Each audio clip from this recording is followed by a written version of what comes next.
Businessman Opinion.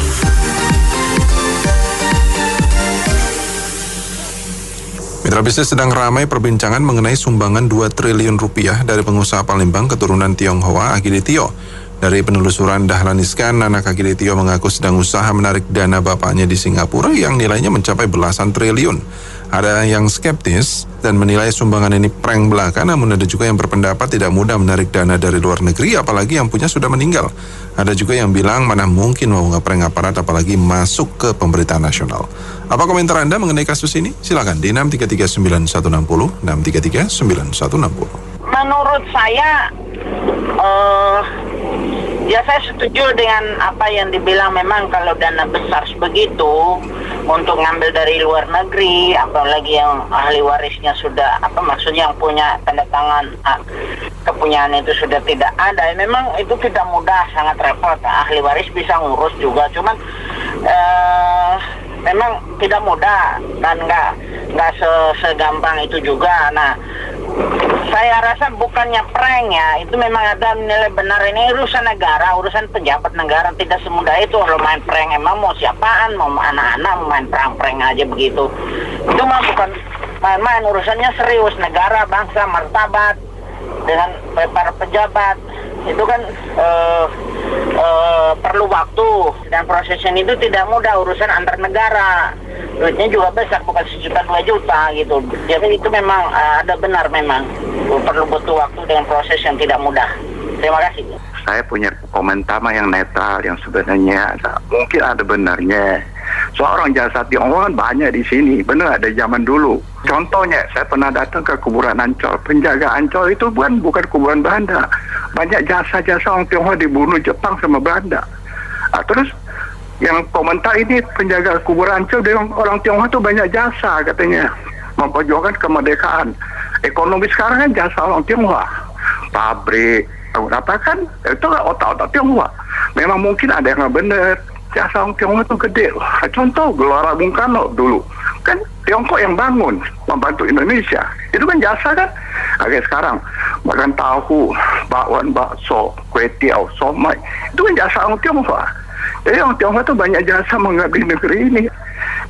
Ya menurut saya sih ini sih kayak tipu muslihat nih. Jadi dia nggak bisa ngambil warisannya, udah itu dia pakai minta bantuan pemerintah kali ya. Menurut saya juga itu kan emang warisannya ada tulis buat sumbangan, orangnya kan udah nggak ada. Udah itu setahu saya nggak bisa lewat dari 1/3 dari ahli waris, 1/3 bagian. Jadi menurut saya sih sebelum mengumumkan sesuatu itu harus diteliti dulu gitu loh.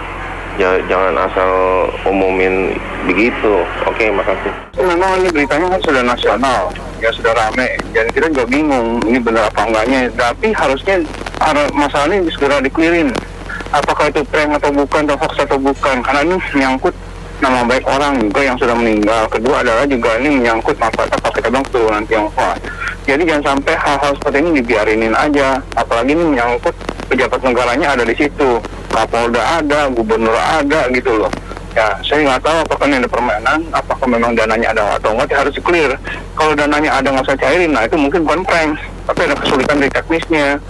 Ya, harusnya juga memang sebelumnya juga Kapolda sama gubernurnya itu pastiin dulu dananya belum bisa cair apa enggak gitu loh. Jangan sampai ini jadi bancakan politik juga seperti itu. Terima kasih. Ngeprank ke cimpreng jadi ya. Saya punya 11 di kantong saya ini, 11 bakwan. Masih ada di kantong saya buat saya distribusikan ya. Satu itu bilang kembali lagi, inilah segala sesuatu ini nggak perlu diumbar lah, walaupun itu besar. Siapa dia? Coba kalau rakyat jelata sudah diangkut itu kita udah ibaratnya dana nggak ada, kita di ini kemari. Kedua, apalagi tadi katanya mau ngurus yang di Singapura, dananya orang tuanya itu katanya sudah meninggal. Saya belum lama ini mengurusin itu kakak saya di Singapura juga. Itu panjang, Mbak, panjang sekali. Dari pihak luar itu minta pengadilan ini itu nggak cukup sebulan 2 bulan. Untuk apalagi bank-bank asing nggak sembarangan mereka, Mbak. Itu yang ditunggu apa lagi? Kan kembali lagi saya bilang, udahlah, nggak usah banyak mukidi, nggak usah ini komandan buzzernya ini juga nggak perlu ini lagi lah kita, makanya biarkan selesaikan saja dulu lah, sudah mendengar saja semuanya itu, jadi satu-satu terbuka semua ini. Saya sih cuma dengar secuplikan saja ya, nggak secara detail. Kalau menurut pendapat saya, itu kan sudah jatuh ke Kapolda, ya Kapolda Sumsel itu. Jadi saya kira ini juga nggak main-main urusannya. Ya memang orangnya sudah meninggal, tapi kan ada ahli warisnya. Intinya sekarang kalau memang dilihat ada atau indikasi ada, pemerintah harus turun tangan kalau menurut saya. Ya, memang ini nggak gampang urusannya. Karena kenapa? Karena dari pihak Singapura udah jelas, dia juga nggak mau sampai uang ini diambil sama pemerintah Indonesia gitu. Jangan sampai kalah. Karena kalau ini kali berhasil, nanti bisa ada bahkan bukan puluhan, bahkan ratusan itu akidi yang lain lagi muncul. Dia takut Pak, bisa bangkrut itu Singapura. Soalnya kita jangan pikir terlalu jauh juga. Urus aja dulu ini satu. Nah, pemerintah bertanggung jawab. Keluarga daripada Akiditio ini, dia menandatangan menjamin kepada pemerintah Indonesia. Ya, jadi urusan ini dia tanggung jawab. Ya, jadi pemerintah Indonesia berdasarkan itu dia mengklaim ke Singapura harus kembalikan uang itu karena mau dipakai untuk pandemi gitu. Jadi dalam hal ini kita nggak usah banyak bicara, dah itu lawyer juga pinter pasti ya. Jadi saya kira memang susah, tapi bisa, bukan nggak ada kemungkinan, nggak maksudnya pasti ada jalan ke situ untuk pandemi. Nah itu dulu, sekarang keluarga Akiditio-nya itu dulu pegang janji dulu, hitam di atas putih. Terima kasih ya. Kalau saya punya pengamat, pasti ada. Mungkin dia mau narik uang dari Singapura susah. Jadi dia minta bantuan pemerintah Indonesia supaya bisa gampang tarik. Juga soal banyak tabungan di Indonesia batuan Tionghoa ya enggak. Mungkin jasa dia sebagai seorang Indonesia, dia harus membantu bangsa Indonesia ya enggak. Supaya bangsa Indonesia keturunan Tionghoa tuh tidak diremehkan. Soal selama zaman sebelum merdeka kan, sampai sekarang kan bangsa Tionghoa kan banyak jasanya. Ya enggak, dari zaman Cheng Ho Sampokong. Celakanya ada kelompok kecil tidak menghargai bangsa Indonesia. Bukti Ahok aja, ya enggak, kan orang baik. Mana dibilang baik, ya enggak, masih jelek-jelekin. Itulah kejelekannya. Saya terima kasih. Saya sih, kalau saya ada skeptis ya. Apalagi tadi ada catatan mau naik dananya dari Singapura gitu. Berarti dananya kan belum ready. Dana belum ready tapi udah digembok-gembokkan kan aneh. Mendingan dananya ready dulu. 2 juta aja sumbangan itu lebih berarti langsung daripada 2 triliun saya. 200.000 pun lebih, tapi real lebih berarti daripada 2 triliun tapi tidak direalisasi. Terima kasih. Berharap sih pemerintah mau membantu untuk pencairan dana tersebut ya, dan mudah-mudahan dengan berhasilnya pencairan ini maka akan muncul akidi-akidi yang lainnya begitu bisa menyumbang dana untuk pemerintah. Kalau menurut saya sih nggak mungkin ini prank ya. Ini benar-benar niat yang baik. Nah kalau soal memang dananya dari Singapura, saya terus terang agak skeptis dengan orang-orang Singapura ya. Karena pengalaman saya dulu puluhan tahun yang lalu pernah 2 kali beli barang di Singapura. Itu benar-benar rata-rata orang Singapura tuh licik. Pernah beli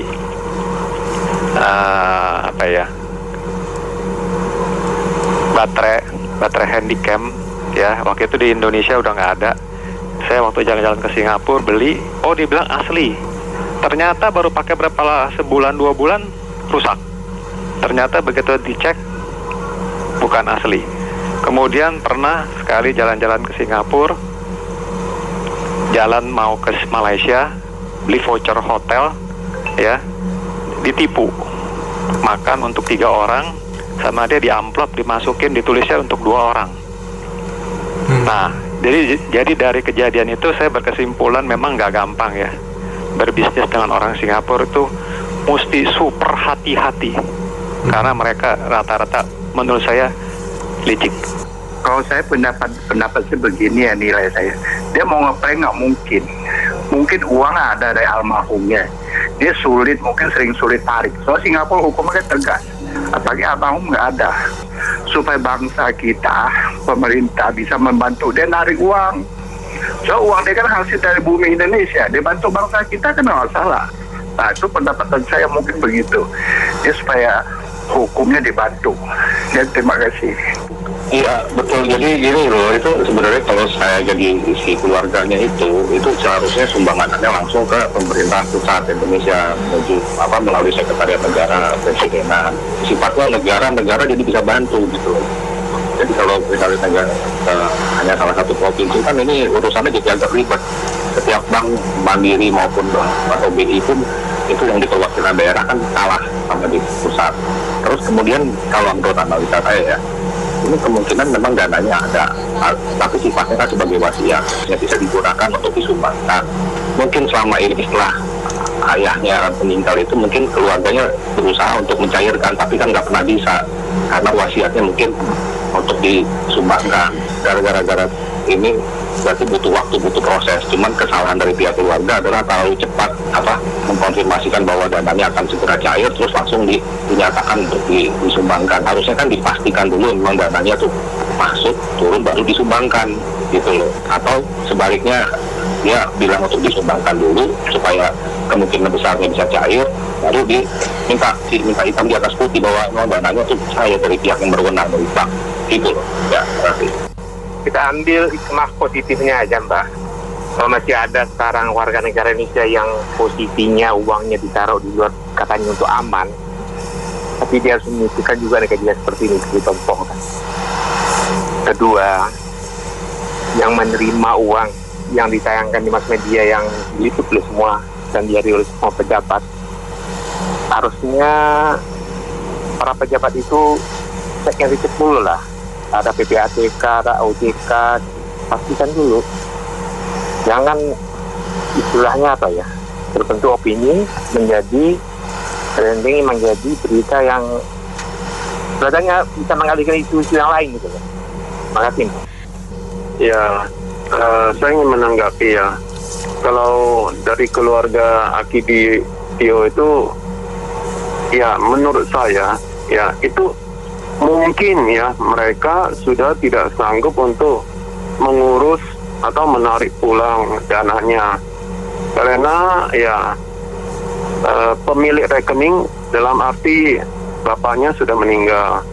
Nah kalau misalnya diserahkan kepada negara, mungkin government to government bisa diusahakan ya. Jadi daripada hilang ditelan oleh Bank Singapura, ya dia anggap 2 triliun itu untuk disumbangkan.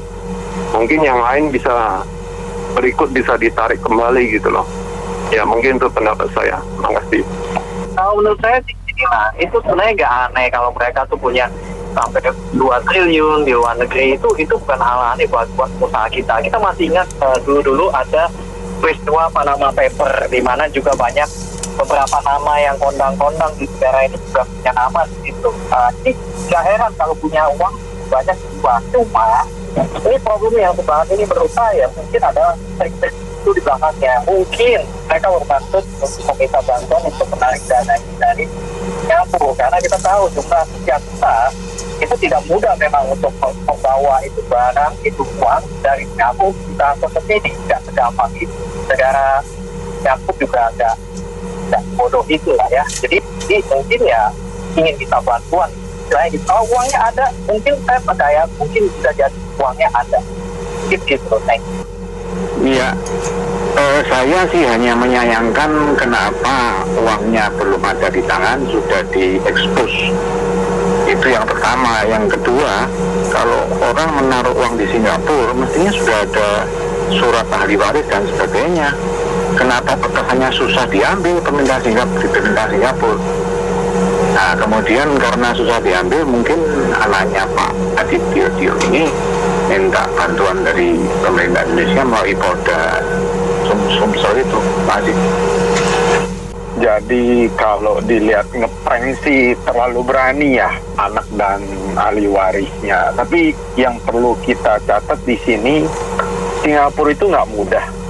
Dulu zaman teks amnesti aja banyak yang berbondong-bondong mau bawa masuk uangnya cukup sulit.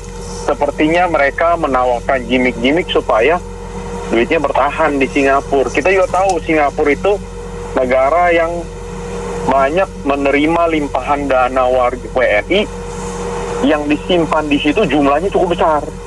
Jadi apalagi udah meninggal juga. Itu yang pertama. Terus yang kedua, ya aspek pajak lah pasti. Nanti diudak-udak pajak lagi habis ini. Jadi banyak faktor yang mesti coba kita lihat, nanti mudah-mudahan dapat titik terangnya aja. Terima kasih. Menurut saya sih ini ya kesalahan ini juga ya, si anak Akiditio ini sepertinya dia udah buat pernyataan akan menyumbangkan kepada provinsi Sumatera Selatan ini, padahal uangnya itu masih belum jelas atau masih belum bisa diambil gitu ya. Jadi ya ini memang jadi membuat suatu kegaduhan ini. Pasti adalah banyak image negatif dari negara maupun masyarakat. Bukan tidak mungkin ini mungkin ada suatu maksud ya, mungkin dia minta bantuan negara atau kepolisian untuk mengambil, mencairkan uangnya dari Singapura itu yang mungkin ada masalah. Tapi bisa juga tidak mungkin tidak apa ya, tapi memungkinkan ada skandal lain yang akan berlanjut. Ya mungkin kita bisa tunggu selanjutnya ada kasus-kasus yang lain. Demikian pendapat saya. Terima kasih. Iya, ini loh, kita nggak usah terlalu negatif ya, ambil sisi positifnya aja. Waktu dia pertama menyerahkan bantuan itu tanggal 26 Juli. Nah, gironya itu kan jatuh temponya tanggal 2 kan, 2 Agustus. Biasanya tanggal 2 Agustus dia mundurin kayak gitu, kenapa? Karena mungkin dari luar negeri duitnya masuk adanya di tanggal 1 atau tanggal 2 sehingga gironya tanggal 2. Ya kan, kita lihat secara perbankan aja. Jadi ketika tanggal 2 gironya nggak bisa cair, yang disalahkan jangan yang buka giro. Mungkin aja dari luar negerinya memang duitnya nggak bisa masuk. Karena 2T itu kan bukan nilai yang kecil gitu loh. Jadi jangan sudson dulu, negatif lah, diapain. Kita tungguin aja gitu loh. Ya, jadi kalau memang ada sumbangan 2 triliun dan tiba-tiba ya sebelumnya uangnya nggak ada, sebelumnya harusnya ini sudah masuk sampai berita nasional, harusnya sekelas polisi, Polri, Polda harusnya udah ngecek dulu uangnya beneran ada nggak nih. Jangan-jangan ya kan karena nominalnya nggak kecil. Kalau nominalnya 2 miliar ya kalau ngecek ya juga nggak usah ngecek lah, mungkin ya banyak ya bang 2 miliar, 20 miliar juga mungkin oke. Tapi kalau udah nyentuh 2 triliun, wah gila, itu udah gede sekali APBD. Uangnya tertahan di Singapura. Kalau memang dari si penyumbang itu beneran ada niat menyumbang, mungkin dari pihak kepolisian malahan harusnya bantu itu orang encinya itu tuh, enci-encinya itu kan uangnya kan di Singapura tuh. Jadi kalau memang beneran dia mau nyumbang 2 triliun, polisi harusnya langsung bantu ikut narik uangnya itu daripada taruh di Singapura. Ya Ibu Sri Mulyani pasti seneng bener itu, balik lagi uang dari luar negeri masuk ke dalam negeri, apalagi disumbangin negara untuk bantu. Sekarang negara butuh duit kan, bukan negara aja nih, rakyat udah menjerit PPKM terus menerus. Jadi polisi kalau bisa ikut bantu tuh, tarik aja uangnya 2 triliun tuh, nggak tahu berapa triliun uangnya kalau di sana beneran. Nah tapi perjanjian dulu uangnya beneran ada, kita beneran berhasil tarik, kamu harus nyumbang buat negara. Udah disumbangin buat negara, PPATK dan KPK juga harus jaga, jangan sampai dicawe-cawe lagi. Ini karena ujung-ujungnya buat rakyat sekarang lagi menjerit-jerit, pemerintah juga nggak ada uang. Jadi kalau ada orang ada yang niat baik dan kebetulan perlu sedikit effort ataupun usaha untuk dapetin uangnya, saya rasa polisi harus turun tangan, tarik uang dari Singapura, itu aja. Ya, saya kira segala sesuatu yang belum ada dasar kebenarannya sebaiknya tidak perlu diekspos terlebih dahulu. Ini kan kasihan juga orang yang mengalami hal seperti ini kan, niat baiknya kalau betul-betul terjadi kan itu banyak dihujani oleh kritikan-kritikan, malah ada anggota legislatif mengatakan di media sosial ini benar apa tidak. Kalau tidak ya katakan tidak, atau hoax itu kan jadi intimidasi seperti itu yang akan terjadi. Nah ini memang pelajaran. Sebenarnya dari dulu juga harus ditarik garis lurus. Kalau belum ada bukti kebenarannya jangan diungkap, diekspos. Jadi tidak memberikan berbagai pihak termasuk institusi aparat juga kan jadi bingung kan. Itu saya kira ini pelajaran juga. Kalau memang ada bukti data real baru diungkap. Ini nih apalagi dana ini kan tidak sedikit ya di luar negeri dengan jumlah yang sedemikian besar. Bahkan pada Dahlan Iskan ada kemungkinan benar. Jadi ini saya kira ke depannya tidak perlu diekspos kalau belum terbukti. Saya kira demikian. Ya, ini pelajaran sih kalau menurut saya buat kita. Makanya segala sesuatu itu kalau nggak dicek terlebih dahulu, kalau nggak diselesaikan dulu baru dipublikasi. Kita kan memang habitnya suka pengen terkenal gitu. Jadi ria kalau istilahnya. Terus yang saya lihat itu atau giro itu kan 2 triliun tulisannya. Saya bingung Bang. Kalau luar negeri kan nggak mungkin pakai rupiah, minimal dolar atau negara yang ditabung di negara tersebut. Jadi tolonglah itu validasi dulu lah menurut saya. Dihati-hatikan, jangan sampai jadi gosip begini itu belaka. Terima kasih. Baik, terima kasih mitra bisnis telah bergabung dalam Businessman Opinion. Saya Fahmi Andrian.